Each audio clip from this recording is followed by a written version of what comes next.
Hi, good morning, good afternoon, and good evening, and welcome into the debut inaugural episode of Kayfabe Kouncil, the show where we review and critique news, topics, and segments in the world of professional wrestling. My name is PrettyTony, and alongside me is TFJ0ker. Joker, what's the crack? PT, the crack is absolute 90. This week has been nothing short of spinning an awful lot of plates, both in news for wrestling and in my real life. So, been a bit stressed out, so much so I had to go and get a haircut to get myself tidied up. And I took a little bit too much off the top.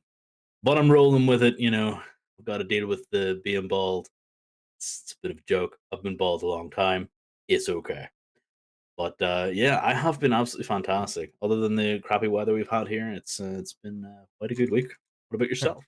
Not too bad. I also took a little off the top myself. Keep on rolling, baby. You know what time it is. Oh yeah. Yeah, doing all right. It's at the time of recording, it's a little unusually warmer today where I'm at, so it's doing okay, man. Besides that, we've been you know, enjoying some wrestling this week. There's a lot going on.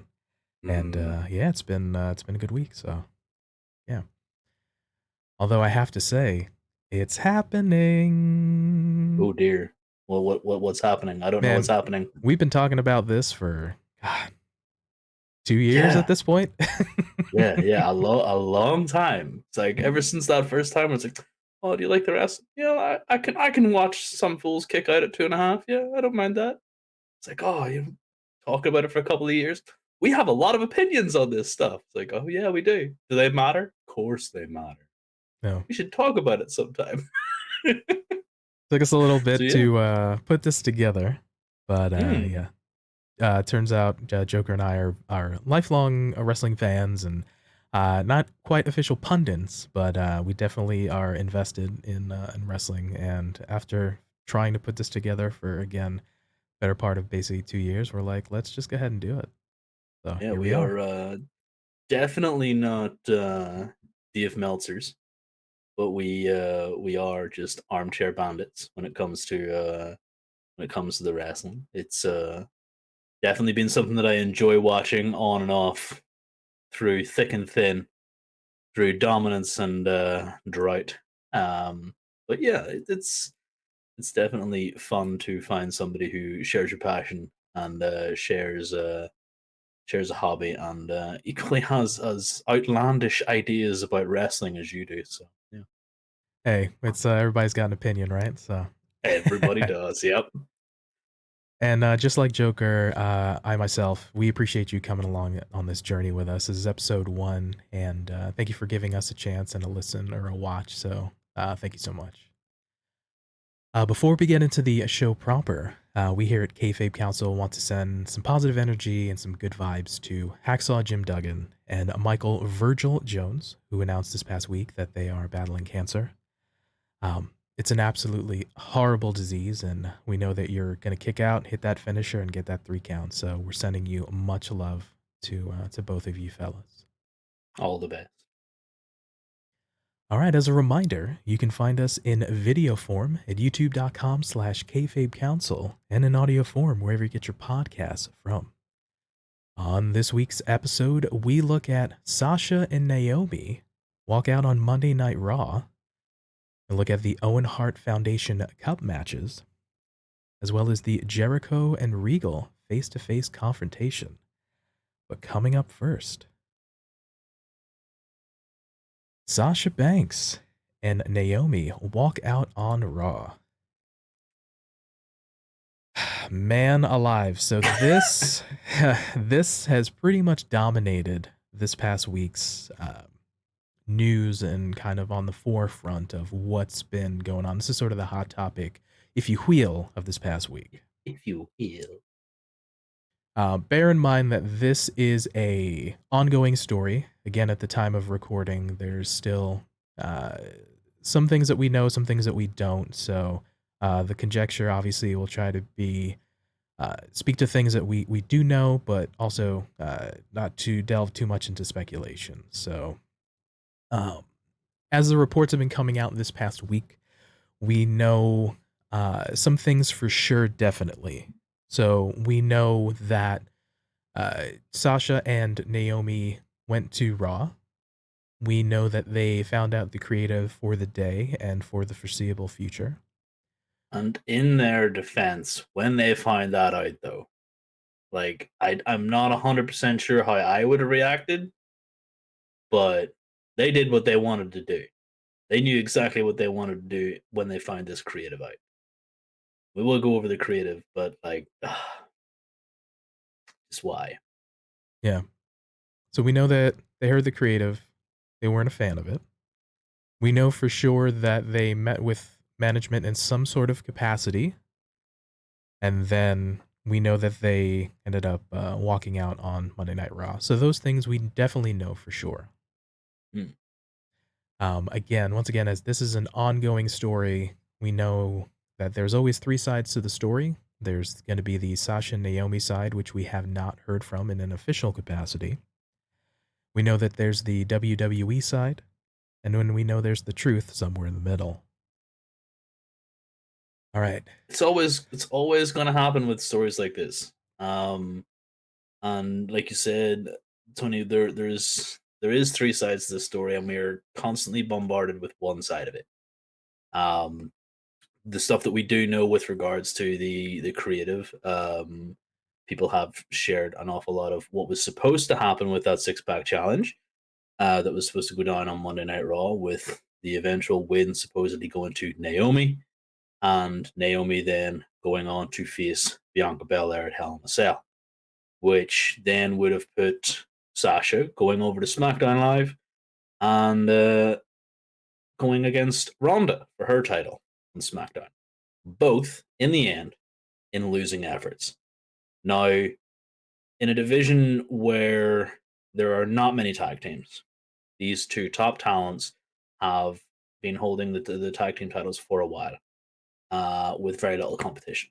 Because the top prize in their, let's face it, in their division, as it stands, is held by Bianca Belair, and nobody seems to be going up against them. No, nobody seems to be going up against her. I apologize. So them two going up against the champions in losing efforts in the minds of Sasha and Naomi, we can only surmise, made them feel like, well, we're champions in our own right, and well, why are we losing? You're splitting us up. You're getting one champion to pin the other in a six pack challenge, only for them to both lose. For obvious reasons, we can see why. Because they don't want Bianca or Ronda to lose their titles quite yet. Completely understandable from a story point of view. But from Sasha and Naomi, from their point of view, you're making two really, really good wrestlers lose when they're holding championship belts. What's up with that? Yeah, I mean it's a tough piece. Again, this is only things that we've heard through various outlets rather. But it's I've known in the past that there's been the tag team champions. I recall with Rhea being in matches, either single match or multi-person matches against or fighting for a chance at the singles title. I think uh, I harken back to possibly the Elimination Chamber this past February, things like that, and then eventually kind of putting over the champion or kind of things like that. So it has been sort of a thing before, but yeah, it's I can understand why to a degree a frustration where you're kind of putting the emphasis on a singles versus them kind of together. So I can see that point of view.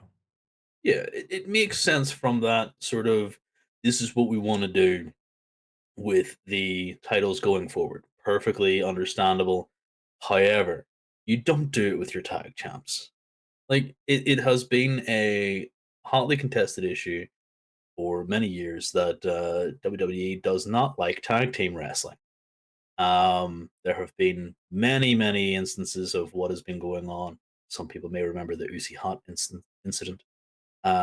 Just in general, how hot potatoed the tag titles were and still are in general. Um, but you do not need to look too much further than the women's tag team division. There's just no tag teams. Yeah. They got rid of one of the only few tag teams, and now in the former Iconics, and now you're kind of like hodgepodging these wrestlers together, these sports entertainers together, um, in order to create a division, and it just makes no sense. And now they're looking to split the champions up yet again. Yeah, so during Raw, we have here WWE issued a statement regarding the ongoings as to that and why they had to inevitably change the main event to a one-on-one singles match between uh, Asuka Asuka and and Becky. Becky Lynch. There you go. Yeah, So the statement reading, quote, when Sasha Banks and Naomi arrived at the arena this afternoon, they were informed of their participation in the main event of tonight's Monday Night Raw. During the broadcast, they walked into WWE Head of Talent Relation John Laurinaitis' office with their suitcases in hand, placed their tag team championship belts on the desk, and walked out.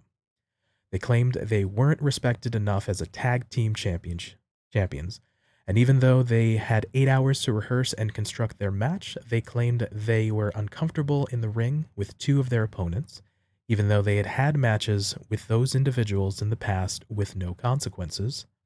Monday Night Raw is a scripted live show whose characters are expected to perform the requirements of their contract. We regret we were unable to deliver as advertised tonight's main event. A lot to unpack was there. there's an awful lot to unpack there. Was it mentioned who Naomi and Sasha really had the problem with? I don't think it was. In an official capacity, no. There were reports of, again, based on the statement, it says they were uncomfortable with working with two of the combatants, and again, Mhm. it was scheduled to be Sasha Naomi versus Asuka, Becky, Dewdrop, and Nikki Ash. So Right. they did not mention no. They didn't mention who it was they had the problem with. Perfectly legitimate, but um, this all comes down to what you said. Like they're not being respected as champions, and people knowing their worth in this game, because you have got to know, and it is much harder on women wrestlers. It is much harder for them to get the opportunities that seem to go through very easily for male competitors. And that is strictly my opinion from an outside looking in. There have been plenty of stories this week about um, being asked to do ridiculous things for just views and things like that. Tony Storm on the AEW Unrestricted podcast this week had said that she was there was a creative for her, instead of taking the pie to the face, which she took in her feud with Charlotte Flair before she summarily just walked out. She was asked if she was comfortable with having her top ripped, her top ripped off her, and just stand there in her underwear. Um, it's one thing to do that for yourself, but it's another thing to be asked to do that to keep your job. It is a Right. completely different thing, and it's the same thing with Serena Deeb, who this past week on AEW Dynamite also cut her promo saying that she had to get breast implants just so she could appease old perverts, as she put it, and shaving her head just to do things like they feel like they have to do these things to keep their job. And in my opinion, kudos to Sasha and Naomi for looking at creative. And like they were not asked to, uh, they were not asked to do anything of the like of getting breast implants or having themselves their tops ripped off. But they looked at this creative and they knew what they're worth. They looked at it and went, "We shouldn't have to deal with this. The creative has us going against each other. We're trying to bring this up, and we're trying to be an absolute badass team, which they are, and then they're being split apart." Um, no, it's not good for their business. Really, it's not good for them going forward in this company to be seen as complete buffoons, because that's how they would be portrayed. One goes over the other, then they both lose. Well, they come back and they go, "Well, it was your fault." Well, it was my fault. Like the whole Spider-Man meme of pointing, it's like, "Oh, um, it to me it did not seem like very good creative on the from the outside. So I really want to hear what they thought and what was going through their heads whenever they stood up for themselves, and if this is all true. Like if like I really want to know if this is exactly the thing that happened because we need to hear from them.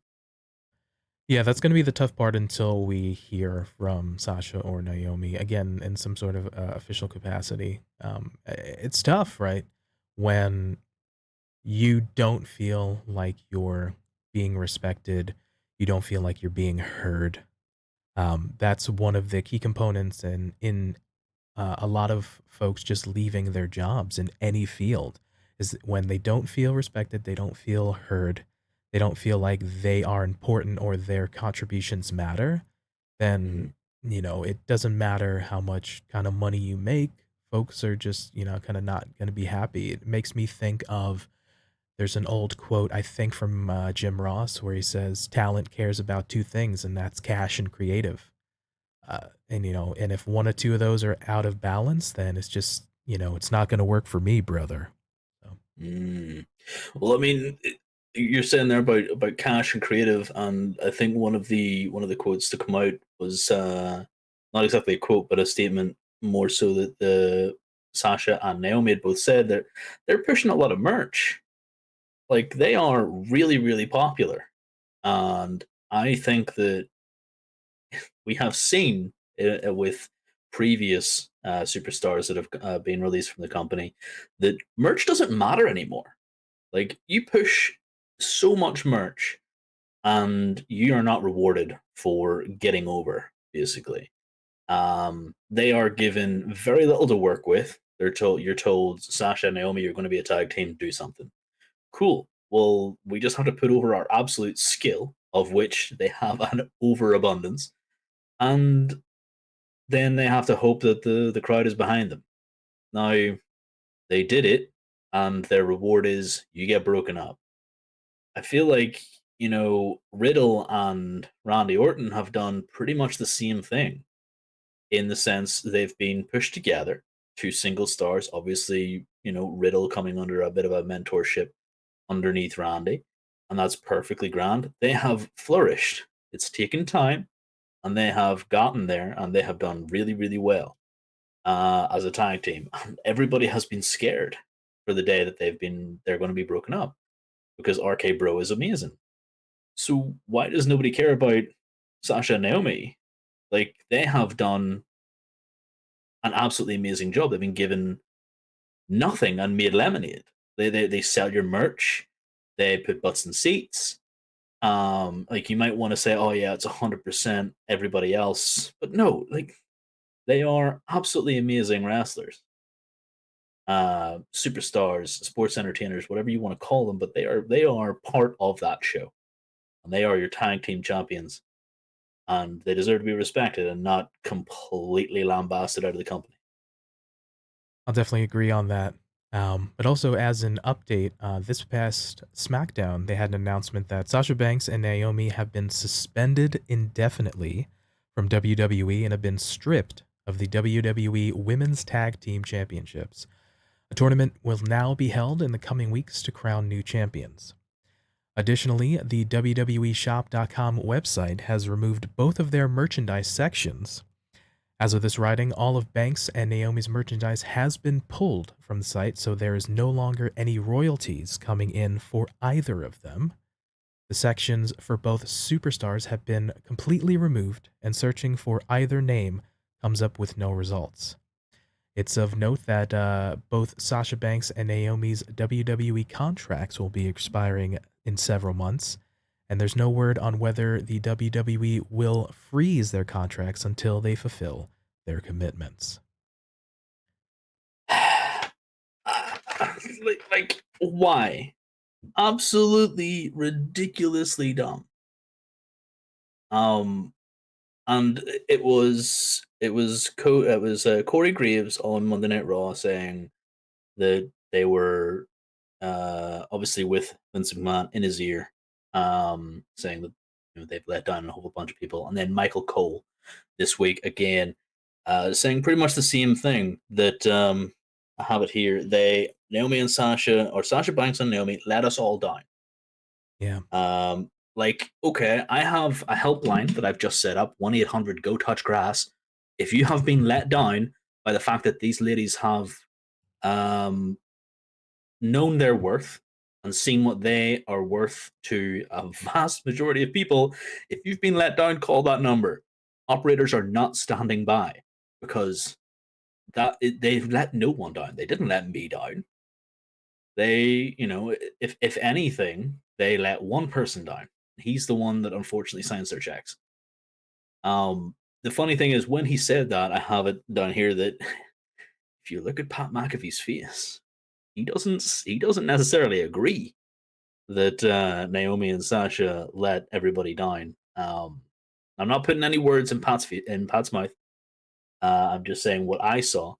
That personally, I feel like while Michael Cole was spouting the rhetoric from his boss, um, that Pat McAfee did not necessarily affirm or deny that he was on the same page, but his face, it kind of spoke volumes. Yeah, it's kind of a rough deal, right? For me, I'm always probably going to side with the workers. I'm always for the workers having a degree because you'll see, yeah, for the most part, it's as even as an independent contractor, they'll have, we'll sign you on for these terms, and we can just let you go if it's just, it's not working out. It's you, not me. And they don't have the reverse where they can just say, you know what, this is not for me anymore. I'm going to give you my 2 week notice, where they don't kind of have that.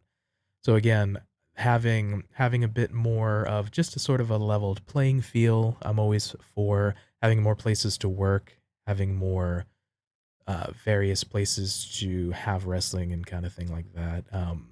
It's Mm. just weird again. And since we're only really hearing the WWE side, I'm getting little vibes of, you know, the Stone Cold in 2002, where he took his ball and went home. Like I'm getting a little bit of those vibage from kind of that statement that I read earlier. It's just, it kind of sort of reeks of that type of thing where, you kind of airing a little bit of that dirty laundry out in the open, in terms Mm. of like a statement type of thing like that. Like, I don't Yeah. recall, um, in recent memory, like, Tony Storm at the end of last year, she decided to, she was gonna that's it for her, and step off. I really don't recall a statement of from WWE in sort of capacity like we've had here. The infamous title exchange with Becky and Charlotte, quote unquote, being unprofessional and going off script. I really didn't hear sort of conjecture or kind of a statement type of thing. So I find it, I don't know, sort of interesting they peeled back the curtain a little bit, a little bit inside baseball, but I don't know. It seems to me that it's a rather inconsistent. Yeah, they are definitely picking and choosing what they want to be offended by. For those examples, there was no level of controversy whenever Tony Storm took her ball and ran, because she was supposed to be on a show, and then we were told that she had went home, and it was about 2 days worth of news, and that was it. And the Becky Lynch Charlotte Flair, that storyline was non-existent. Like, cool, they were friends and now they're not. So you're trying to sell the angle more than you're trying to sell the outrage that Charlotte Flair got a little bit childish, let's say, to put it politely, and she tossed the title and just kind of gave this Charlotte smug grin or grimace, whatever you want to look at it as. But it was completely unprofessional.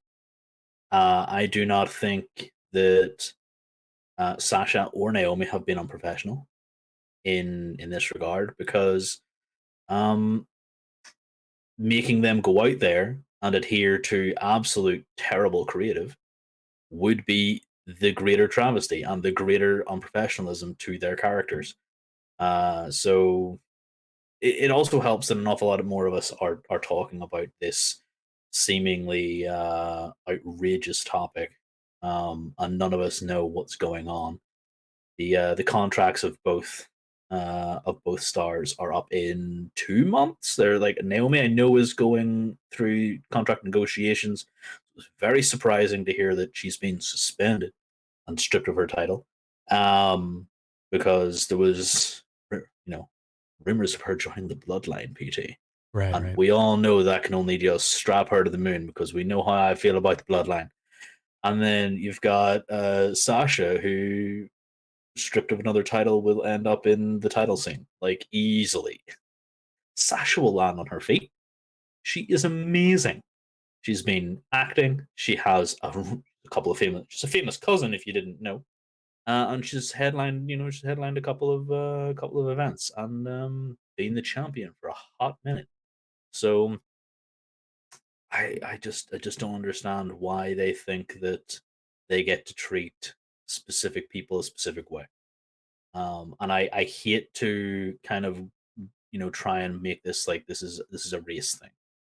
I would really hope that this is not a race thing. Like these two black women are being mistreated because of that. That would be very very disappointing, from me as a fan. And if I was to hear that and have it any way confirmed, I would be immediately at the door as a fan. Yeah, I definitely agree with you on that aspect. And once again, this is an ongoing development story. So although we have not heard all sides, we definitely want to make sure that we're being mindful and respectful of all the parties involved, and we can have an adult conversation in regards to these topics. So once again, if you're in on the conversation or you're gonna comment down below, definitely let's have some conjecture, let's have some decorum when we're chatting about this. All right. With that, on to the next topic here. We have the Owen Hart Foundation Cup matches. Coming up here, we had 4 on Dynamite and we had 1 on Rampage. So Mm. first up, we had Samoa Joe versus the Joker. Not talking about I was my there. co-host here. I was there. Yeah, yeah. You were No, in it was Texas? supposed to be me. It was supposed to be me, but Johnny Elite freaking trapped me in the locker room. He just It, put me. it Sorry, was me, wrong Austin. It creative. was It me was all me all along. along. Wrong Rips the creative. He mask trapped me in off. the Yeah, storyline. there you go. Yeah. But we had the AW debut of Johnny Elite, the John Hennigan, formerly known as Johnny Morrison, Johnny Mundo, Mundo. Johnny Impact, Johnny Was it night? Superstar. Was there a Nitro in there There at was one point? I Yep, don't when he know. debuted, he was Johnny Nitro, Johnny Blaze, Johnny Spade. Yeah. So all the Johnnies. Johnny Yeah. insert name. Yeah. But so Johnny Elite ended up being the Joker or mystery opponent for Samoa Joe. Looked phenomenal, looked in great shape. Good pop for him when he came out. I think there was an awful lot of surprising pop because for some people he might not have been the Johnny they wanted. That is also correct. On the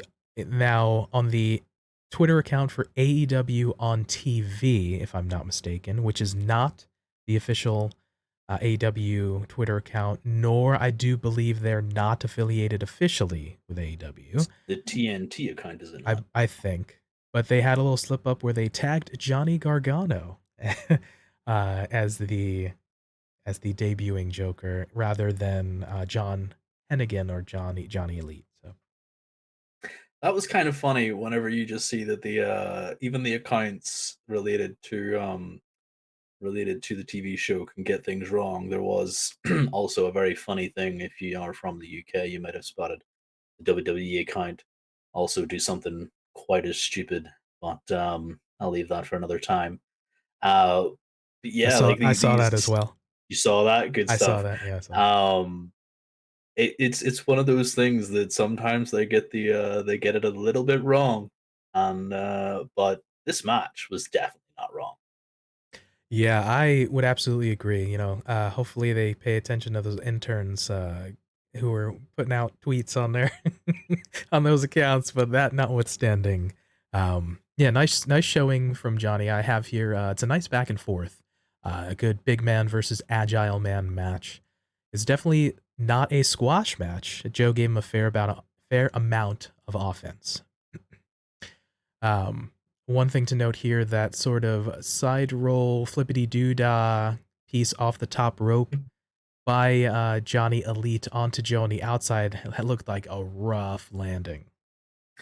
If Johnny Elite needs a name for that move, I petition it to be called the Flippity Doodah because it is pretty much accurate as to what his parkour skills have developed into. He is just parkouring. Like you can't really say, oh yeah, he parkours everywhere. It's like because he's doing, absolutely amazing moves that not very many people can do out of that ring. I can maybe think of a couple in AEW at the minute that could probably hold a candle to him.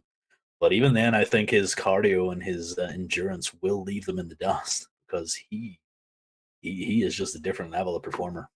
Absolutely. Yeah, it was a bit of like a side roll, kind of like a tumble type of thing. Like it wasn't sort of like a high crossbody, it wasn't quite like a like a corkscrew type of thing. So it was sort of along the line of a like a tumble like maneuver. Definitely you'd seen in like kind of a parkour kind of, shift your weight, shift your energy type of thing. Mm. I have here Johnny hits a 450 splash to Joe in the middle of the ring, which he lands on his feet first because he's pretty much in the middle of the ring and he's not quite close to the corner where you can kind of land flat on your stomach for that. Right, yeah. Yeah, and then Joe hits the Muscle Buster for the win. So Samoa Joe advances in the Owen Hart Cup tournament. Can I just say that I am so happy that the Muscle Buster is back? Obviously, doing it in the more safe manner because the Muscle Buster is a very dangerous move. But I love its aesthetic. I love that Joe has this absolutely amazing move, and it's a very statement move as well. He just has you up on his shoulders and then plunks you to the ground. Like it is a statement move. It's one of those finishers that I'm like, yeah, that's that's gotta be protected for a hot minute, please. I don't want too many people kicking out of that right now. Build it up a little bit more. Yeah, definitely have Joe going over this. Super excited to see him in the next round. Yeah. It definitely makes sense for in terms of having Joe. You have your ROH television champion. Even regardless of who the Joker was going to be, I had an inclination that Joe was going to go over.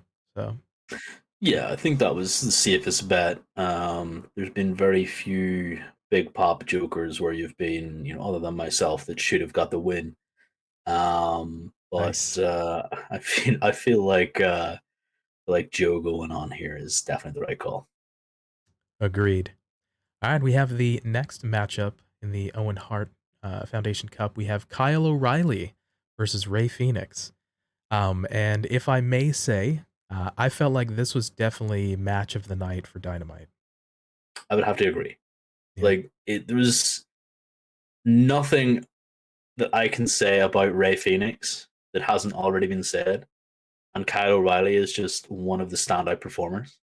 Like even before he came to AEW, he was amazing, and he still is amazing, and he will continue to be amazing. And Ray Phoenix coming back off his injury, off that dislocated elbow, I believe it was, um, and like, they were just absolutely match made in heaven, perfection, and the selling and the echoing of the moves and just the going out of the ring, come back in the ring, and then knocking the other one out of the ring. I loved it. Um, then you just had an absolutely amazing match and quite the outcome.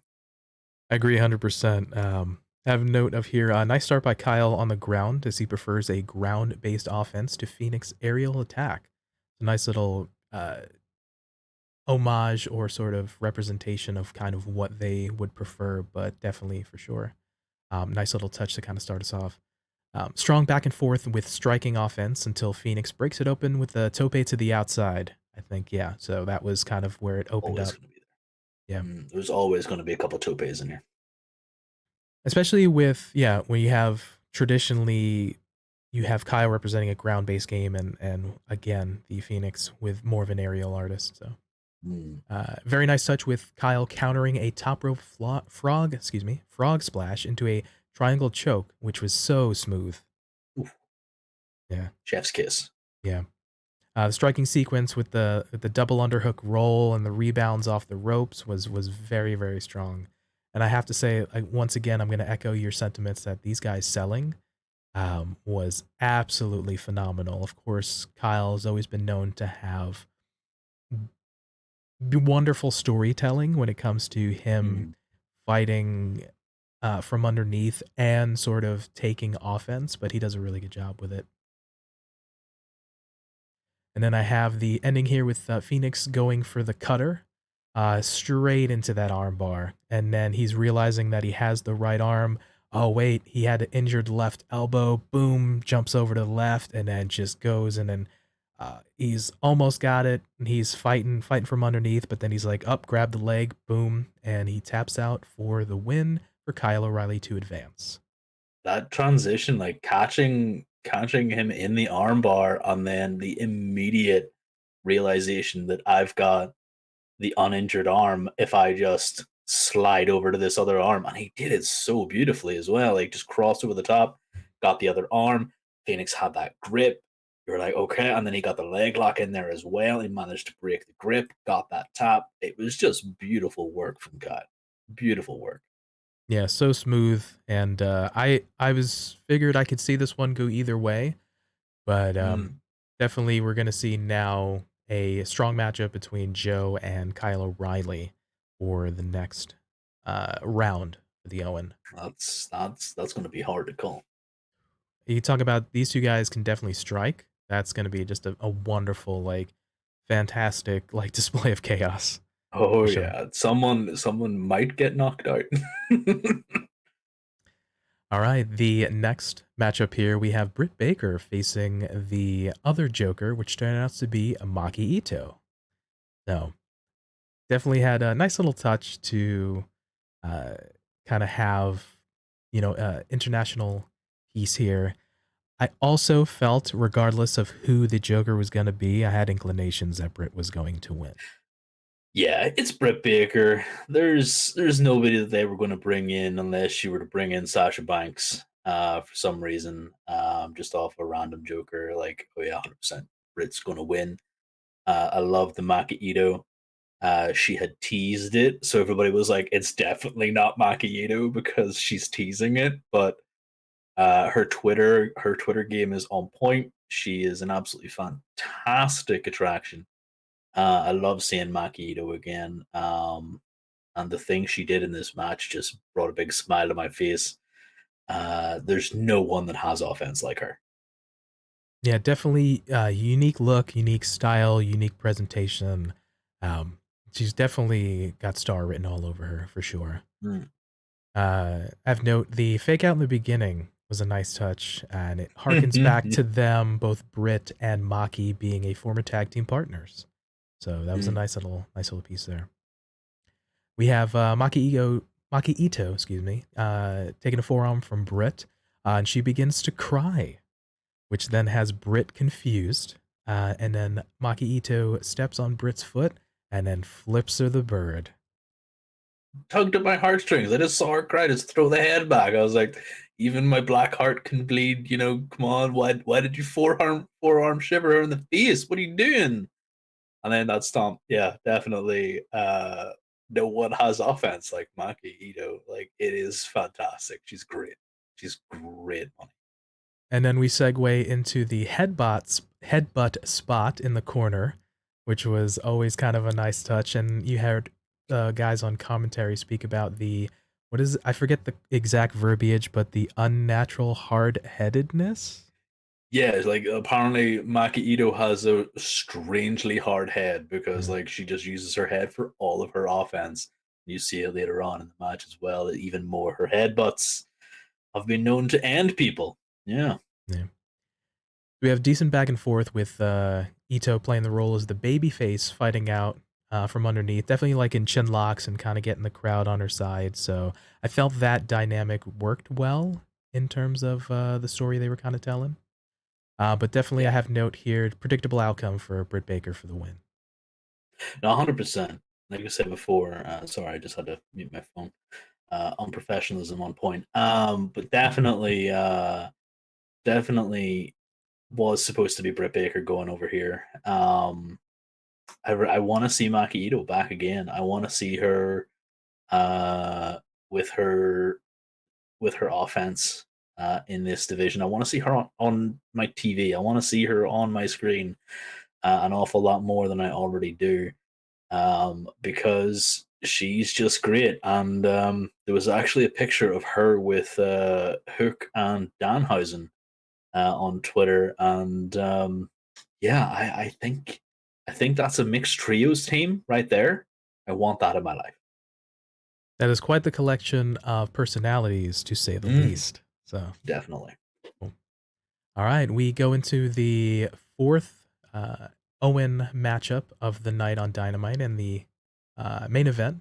We have Adam Cole facing Jeff Hardy. I have note here, it's one of the few times, if ever, that we don't get full entrances as Cole attacks Jeff during his entrance. Um, I know traditionally on AEW, we either get both entrants coming out doing their full entrance, or we have maybe one person in the ring and then their opponent comes out. So I felt like this was, I guess to sell sort of the vitriol or the intensity of Cole just wanting to kind of, be the top guy and kind of get that. I thought that was a very interesting take for them to do. Yeah, nobody suffered the jobber entrance here, and it was definitely the attack had Adam Cole on the front foot. Um, Probably as a sort of knock on effect as to Jeff's match last week against Darby Allin in the Spot Fiesta that was their match, because we did have the little segment earlier on with Jeff and Matt with the Young Bucks talking about the injury. So we always knew there was going to be some sort of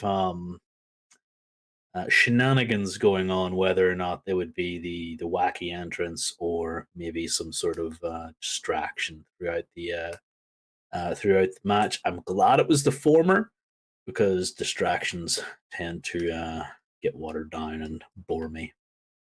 Definitely agree. I have here Adam Cole is on top for most of the match, and like to reiterate that playing up Jeff being sort of slowed down by last week's match against Darby Allin, which was very intense across the board. I have the Whisper in the Wind spot into the super kick. Looked like a very rough landing for Jeff as he ate Mm. all of that bump. Every single last ounce of that breadcrumb, he ate the whole thing.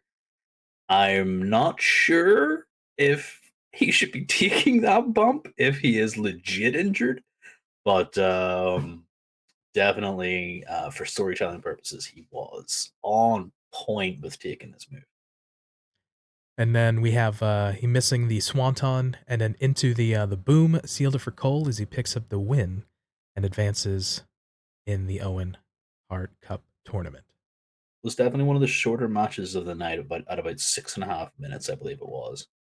Yeah, Wasn't an awful long match.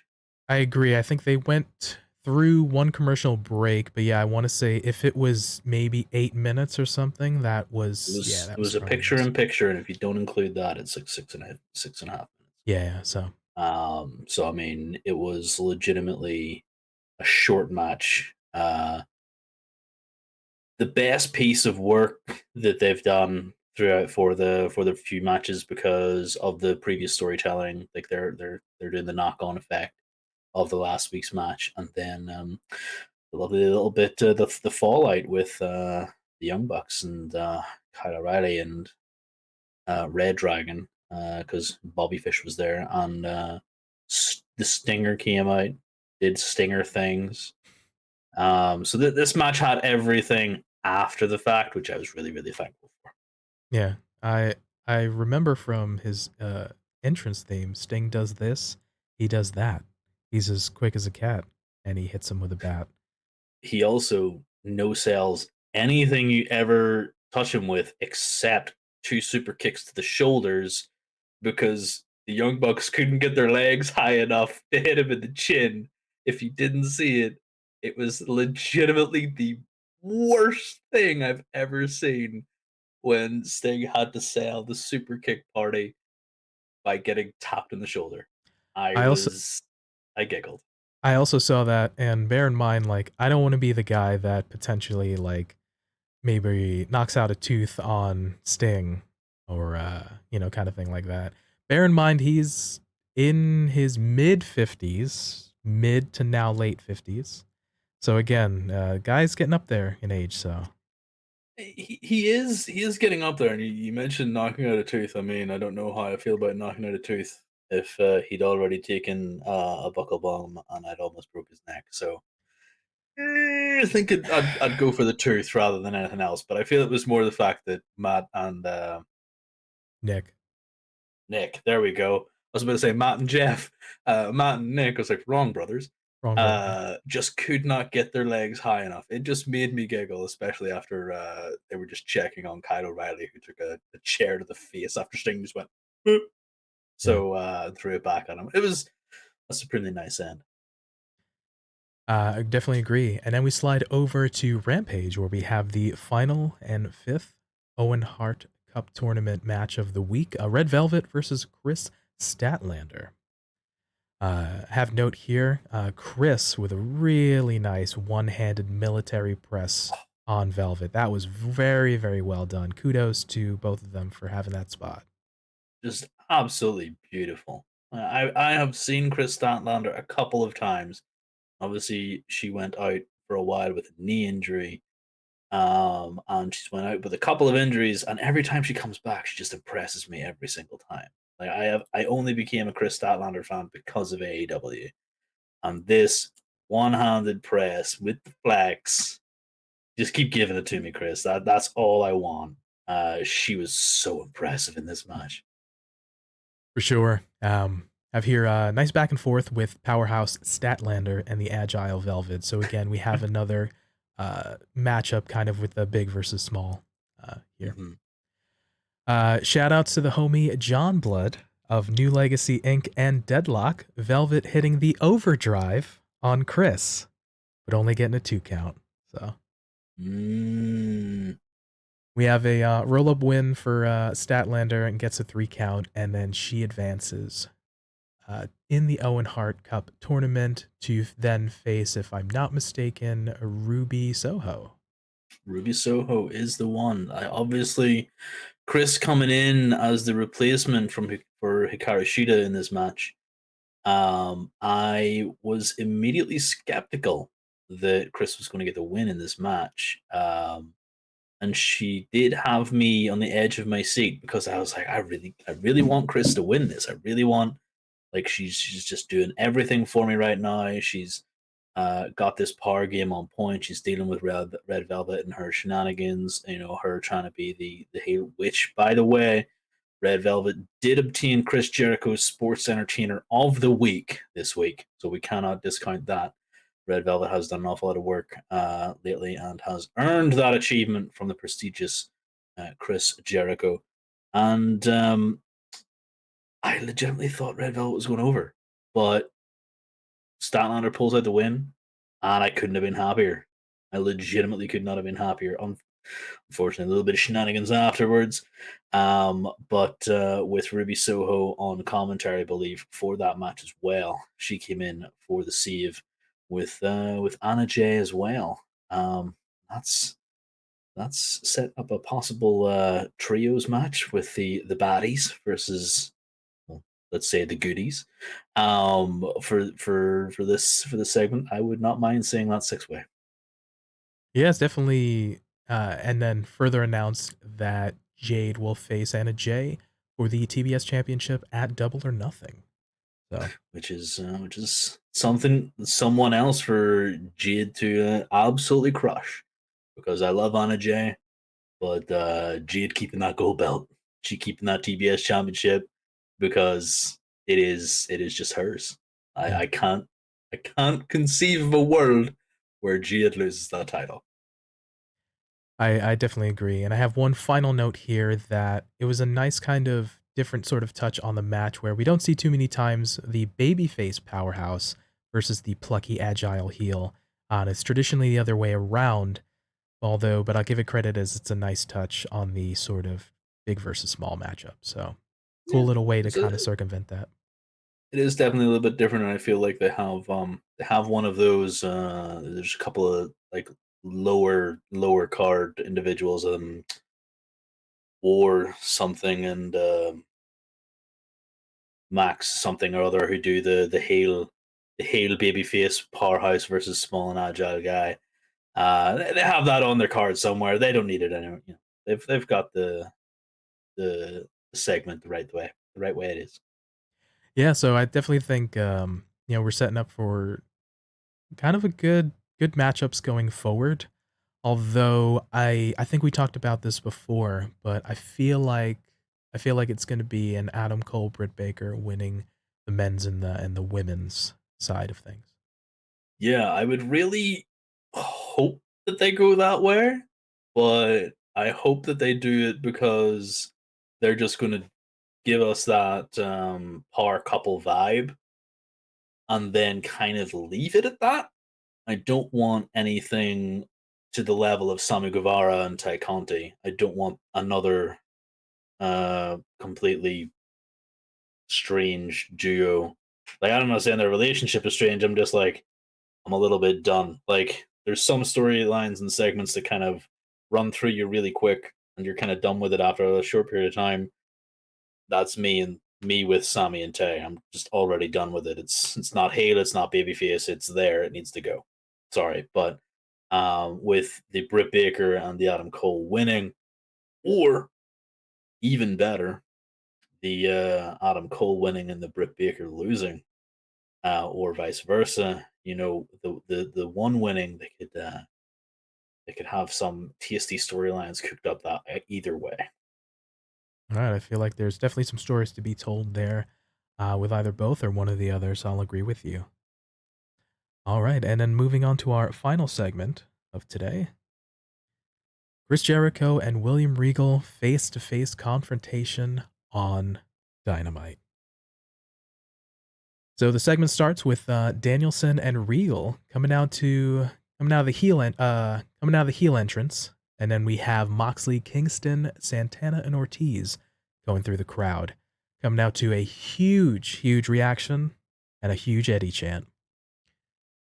Followed up with the Jericho Appreciation Society coming out and cutting the music and the pyro because they mean business, and the crowd wants to sing along.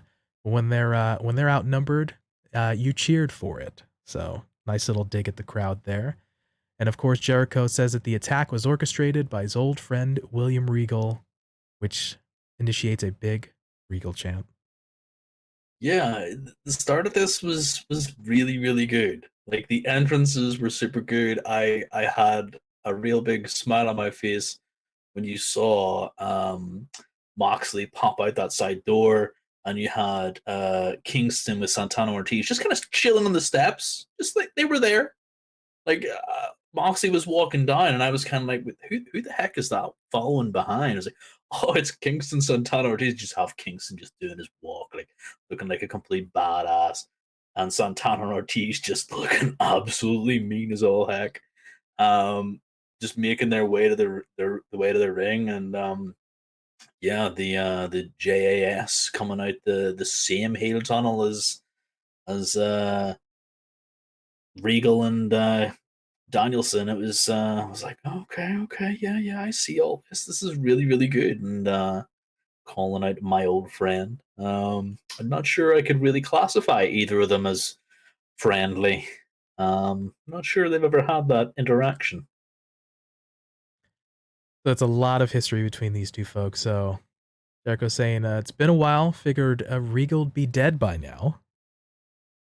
So we're starting off hot. He goes, with all the Mm, yeah. So he goes, mm. so with all the abuse, he still has a brain that works. Well, sort of. Talk about wasted potential. He could have been the greatest of all time, like Jericho. Regal should have been a world-class champion, but ended up being a world-class addict. Having Regal been fired by every company Regal has ever worked for until he weaseled his way into AEW on the coattails of his proteges. Yeah, really, really hot coming in here from Chris. Like, I can only assume, and I can only assume that this was talked about. And Regal went, "You have my full authority to go ahead and lambast me about this because I make no bones about it." And that I do think that William Regal is one of these men who wears his heart on his sleeve and has let everybody know about his demons and everything in the past. Um, but damn, you could see from the crowd reaction that there was some people going, "No, I don't want this." They were shaking their heads and they were giving it all this. Like, I don't know if they were shocked by his statement or they were just and they didn't hear everything else, or they were just like a little bit freaked out. Like, you really don't need to talk about his abuse, like his drugs and alcohol. Like, don't do that. That's bad. Um, but the coattails, the riding, just weaseling into AEW on the coattails of his proteges, that line, I just got me. I was like, damn, that's pretty mean right there. That was the one that made me go, oof, okay. Yeah, definitely off to a hot start. We have Santana and Ortiz are too stupid to realize everything that they've ever had was because of Jericho.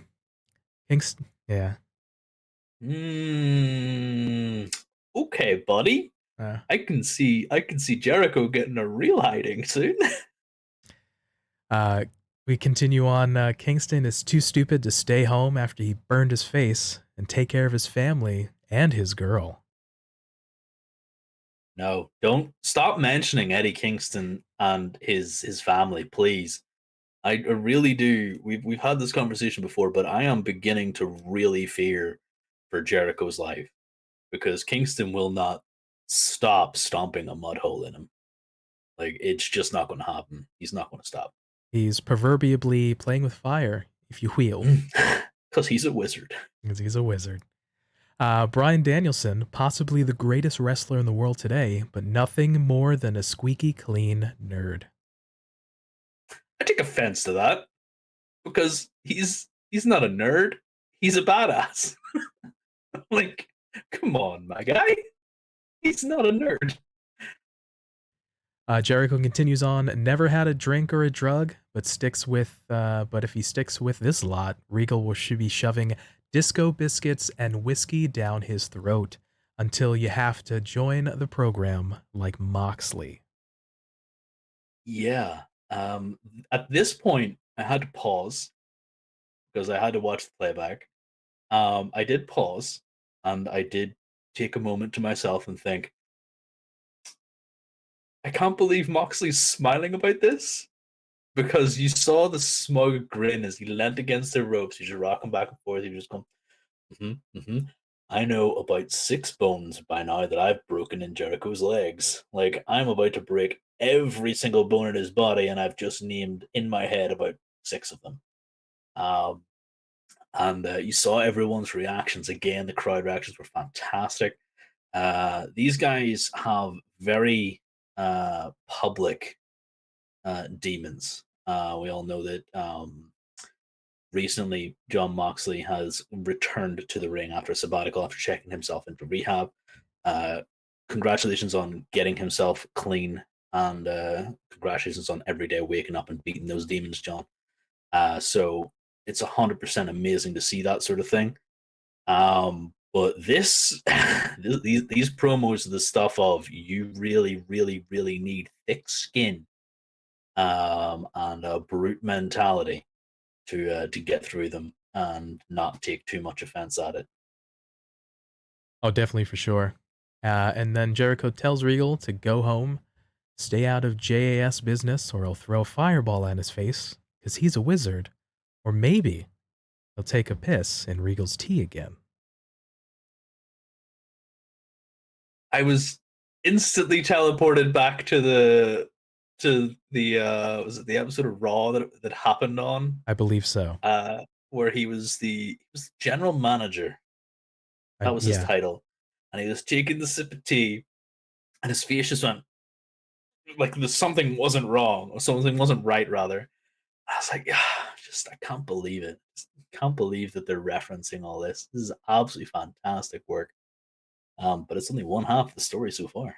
absolutely, and, be that as it may, Regal was always a fantastic seller. I mean, his facials in terms of Mm. and we're talking about his facial contortion when he's doing angles and wrestling, I don't should know what say, other rather. facials you could have been misconstrued as believing there, PT. I don't But know what you're on about. he can convey so much emotion just like with a smile, with a scowl. I mean, he's just one of the best who have ever done that.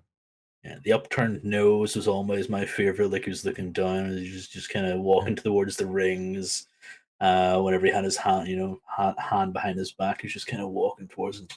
Yeah. Just the best facials. Yeah, so a phenomenal character work from William Regal for we've seen 30 plus years. Now, Regal's time to retort. Since 1997, when he met him, he's had to listen to him whining, to that whining, vile, pathetic voice. But the only thing that would make him more sick to the stomach would be screams from a burning orphanage. Fairly visceral kind of topic here from Lord Regal is definitely giving everybody that comparison that yeah, he does have a whiny voice. Oh, for sure. He may be right about some truths in his past, but there has been one thing that has kept him going through thick and thin in the last 21 years. Every time Regal was on the show with Jericho, when he was in the ring, Regal would take his toothbrush and stick it right up his bum. Yeah. Okay. I literally had no words for this until he followed up with Yeah. what he did next So, because it only happened last week. so we have Daniel Garcia says that's absolutely disgusting. How could you do that to someone? But Regal responds with, "Actually, Flower, I did it to you last week." Yeah, that's what made me kind of really cringe. I was like, "Oh, he's so nasty, Regal."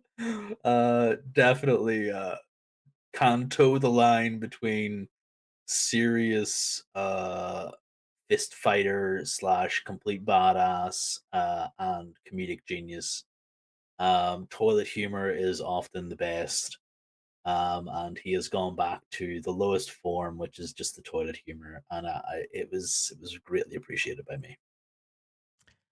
So Jericho, the ace, was going to challenge Regal's team to a stadium stampede match, but Moxley interrupts and he says he's not doing that ish. He's not getting Mm. sucked into this sports entertainment vortex. That was a different time and a different place. The JAS should get beat down live in violent color in front of the arena full of screaming fans. At Double or Nothing, gang warfare, anything goes, call it whatever you want, anarchy in an arena, wrestling versus sports entertainment, the beautiful violence versus that stupid BS. Yeah, I feel like that was the best outcome that we could have hoped for. Both of us wanted what we were hoping for was sort of a blood and guts style of thing. And I do believe they've actually called it Anarchy in the Arena, I believe so. or whatever it is. Definitely don't want that stadium stampede. That was, like Mock said, different time, different place, cinematic matches. I like them, but there's really no place for them in this and in the sports entertainment versus wrestler kind of match. I feel like big old 5-on-5 brawl is what we need. I definitely agree that I feel like this was the next step.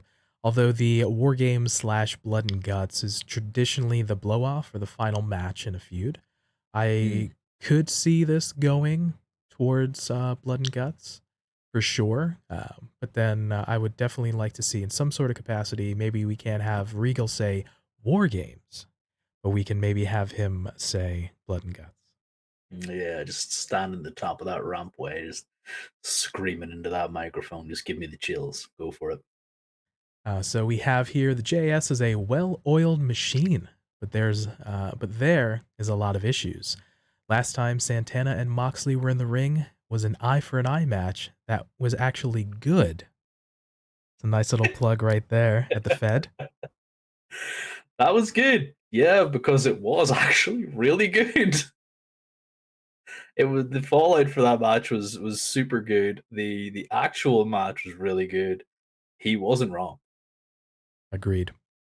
We have Danielson and Eddie have been at each other's throats for a year. Slide over to Danny Magic saying Brian called Eddie lazy, and then Eddie called Brian a judgmental prick. Eddie and Brian shrug it off, of course, because it really doesn't matter because they feel like it's the truth. That's fine. Mhm. Eddie doesn't care about people in the arena or the buys or the ratings. He wants the fight right now. But the JS go to the back, and then Eddie proceeds to chase after them, but Brian stops him, and they shove each other back and forth as the segment ends. Yeah, the end of the segment is obviously meant to show the friction between the Blackpool Combat Club and Eddie and Friends, which sounds more like a Saturday morning cartoon show than a really tough wrestling crowd of people. But I love this interaction between them because especially whenever you consider that after this had happened on Friday Night's Rampage, Jericho and Regal sat beside each other during the main event, which was the Blackpool Combat Club and Matt Seidel and Dante I forgot Martin? his name, Dante Dante Martin. I Martin. can't believe this is the second time I forgot his name. In an absolutely amazing match, and the back and forth between them then completely continued. I love both of them on commentary. Great to have them both on commentary at all times. Um, because they just kind of kept that blowout happening. And the end of the dynamite was kind of meant to show the cracks, which you then had Regal expertly trying to weave cracks in to the JAS because Jake Hagar was stood behind Mr. Chris Jericho, the sports entertainer, and William Regal just turns around and goes, "Was it Chris Jericho that went up to you whenever we were in that other company that we worked for, young man?" "No, it wasn't. It was me. I went up and I was the one to talk to you and to try and help you through the rigors of your first time through the company. It wasn't him. Just you remember that." I was like, "See, he's a smart guy. Is this Lord Regal? He knows what he's doing." So yeah, Chris can try and weave the cracks in any way he wants, and maybe it did start to show, but I hope that little dig doesn't go unnoticed and they make something of the Jake Hagar sort of comfort. Like he comes up to Regal at some point in the match, he just kind of looks at him and kind of walks away. Or something like that. There, a nice little nod to him acknowledging that because it was an unseen comment uh, on Dynamite, on Rampage rather. Yeah, I gotta say, all in all, with the curtail of that, nice little touches in terms of reminding folks that although the JAS in this particular formation might be a rather new team, there might be more conjecture, more uh, kind of cracks in the ceiling or cracks in the foundation of the potential friendship or partnership of the Blackpool Combat Club and of course the Santana Ortiz Eddie contingent. So nice kind of Mm. storytelling elements on that. All right, so with that we wind down to that. We are coming up to our quick hits. Quick hits are little segments that we found throughout the week that we really enjoyed and or sort of popped the boys. We got a nice little kick out of these little kind of pieces that we just had kind of fun with. So I'll go ahead and start here. The Liv Morgan situation being paired with AJ Styles and Finn Balor. When she came out during the entrance with Finn and AJ, had a huge smile on her face. And then after their match, got to too sweet those guys. And you can tell she had a smile from ear to ear. It's not very often that you can find a talent or someone have a lot of fun or get to show that or that they're really enjoying themselves. And I really popped for that. It was definitely a nice little moment. The last time I can remember you seeing like a super fan was truly the Becky baby the what am I thinking Becky?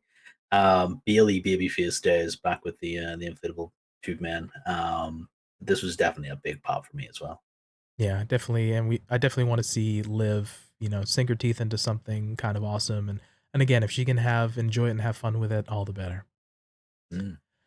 All right, and the only other thing for me was the Kevin Owens storytelling throughout the week, the backstage segment where he's just taking the mick out of Chad Gable and Otis with the whole barbecue sauce DNA thing was just absolutely funny. He is carrying this whole storyline, and then you have him later on sitting on commentary. The note here, he's calling out Jimmy Smith for accidentally calling Ezekiel Elias.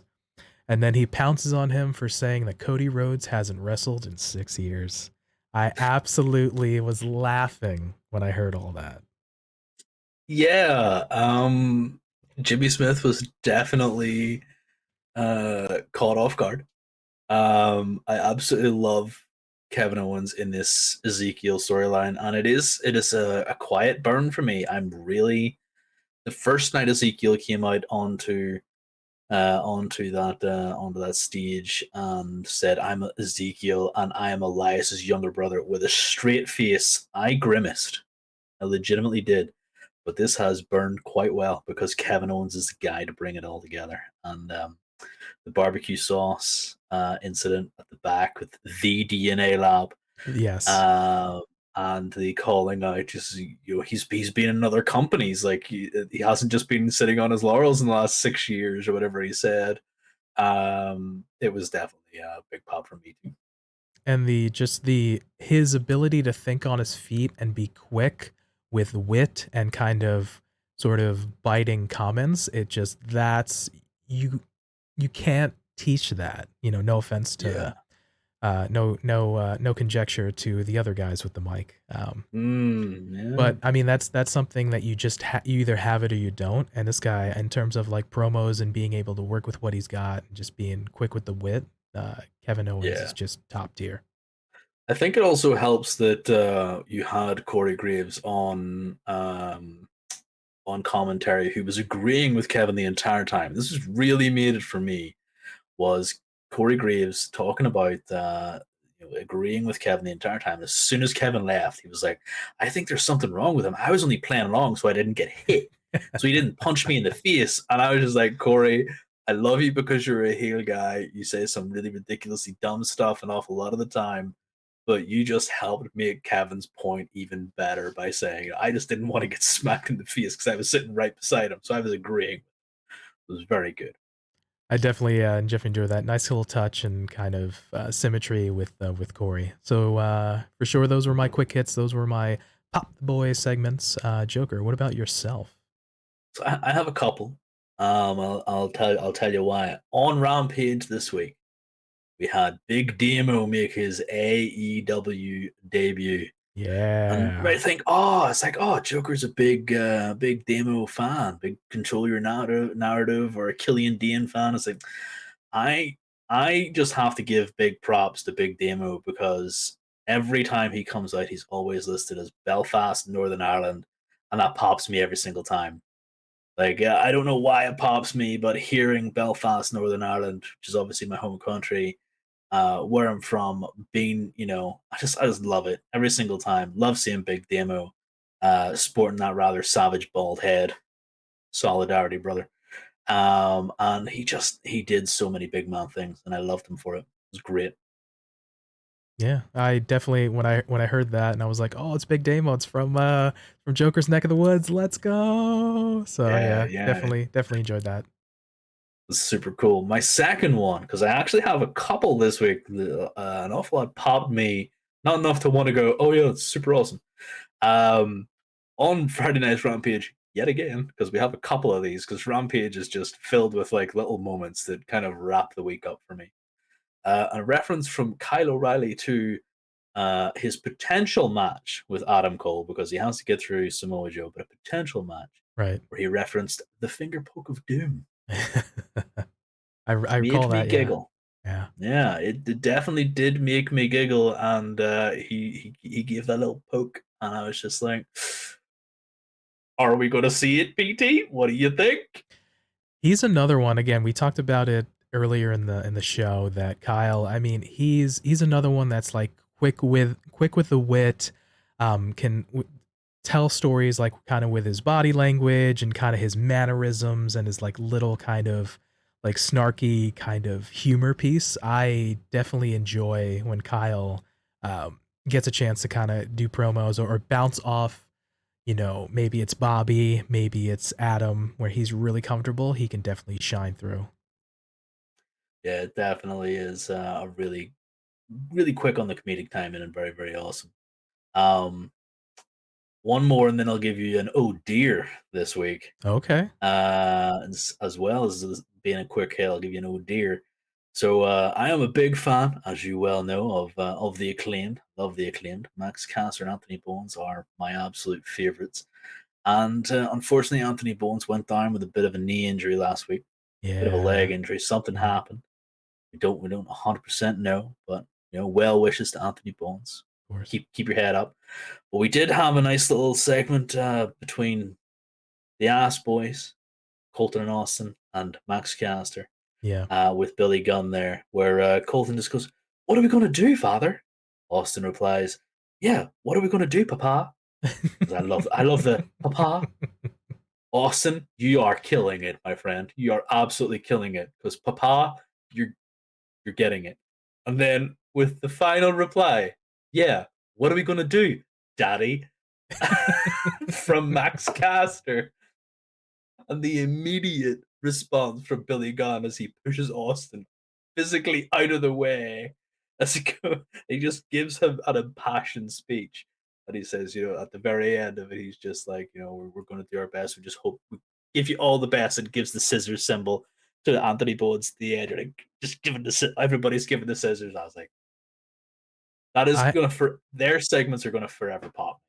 the whole thing just with the scissor, I laugh every single time, specifically, and it's definitely with it's Anthony Bone's gonna be missed because he definitely, like, goes ham and goes Kills it. 1,000% and just goes with it, the whole, like, mannerism, like, oh, yeah, I just when they kinda do that little, hand signal scissor thing, I just always laugh every time, so Yeah, it's like I'm gonna miss whenever they come out to the ring, and obviously Max is giving his rap, but like one of my favorite things is to always hear him say the location where they are. It's like the acclaimed have arrived, like that impassioned yell out, and then the scissors. And I love yeah. it. Pops me every single time. But I did promise an oh dear, Okay, yeah. something that I was a little bit. It popped me, but I was like, oh, I groaned at the same time. It Alright, comes here we from go. SmackDown this week. Okay. We got another name change. Okay. Yeah, we got and normally these are kind of not too bad. Like normally you kind of expect it, but it's the second name change instigated by WWE by someone who already debuted, LA Knight, who debuted on Raw a few weeks ago, has re-debuted as Max Dupree, and Is you have to do the pre at the is end, he because that's Renee's Dupree's brother? no, because that is how you distinguish between the two. I'm going to assume I am not affiliated with Max, but I do think that you distinguish the two because you have to go pre at the end of his name. So it's Dupree, and he is the owner of a male modeling agency that hopes to get people who can main event WrestleMania and walk along down that red carpet at all the big fashion festivals. I'm not 100% sure on the fashion part. I wasn't paying too much attention because I was head and hands going, oh dear. But yeah, what do you think about this? I'll say this. I am all for talent being successful and giving them things that they can kind of sink their teeth in and again, I only want what's best for kind of them and a character. My only piece I'll say here is um uh Eli Drake, okay, that's comes in and to NXT and they change his name to LA Knight. Okay, totally understand you want something that the Fed can own and have copyright and ownership over. Has these storylines, has all this thing. I think notable program with Cameron Grimes and type of thing. So it had some history, had some things. Then you go ahead and debut him under a new name, bring him up to SmackDown, new name, new kind of gimmick and type of thing. I think it can be, my point here is I think it can be confusing for folks that are trying to find continuity.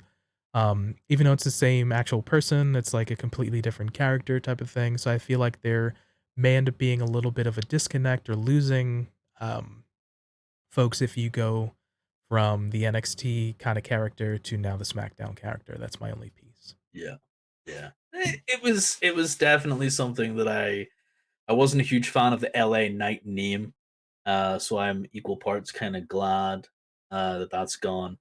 Max Dupree is here to stay. I um, just hope that it's going to be a good little stable that he's setting up. To be honest, And I'll agree with you for that. Hopefully, we have continued success for Max Dupree and his you male gotta give the modeling three. agency. So, all right, and that's it for our quick hits of the week. So, all the things that little popped us, popped the boys. All right, that about wraps it up for us.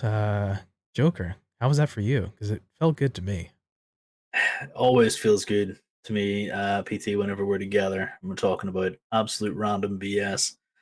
This week was dominated by some pretty big storylines, and we still managed to find some gems in there as well with the absolute talent that's going on. But I felt like this was a really fun inaugural episode, and I had a lot of fun just chatting absolute nonsense.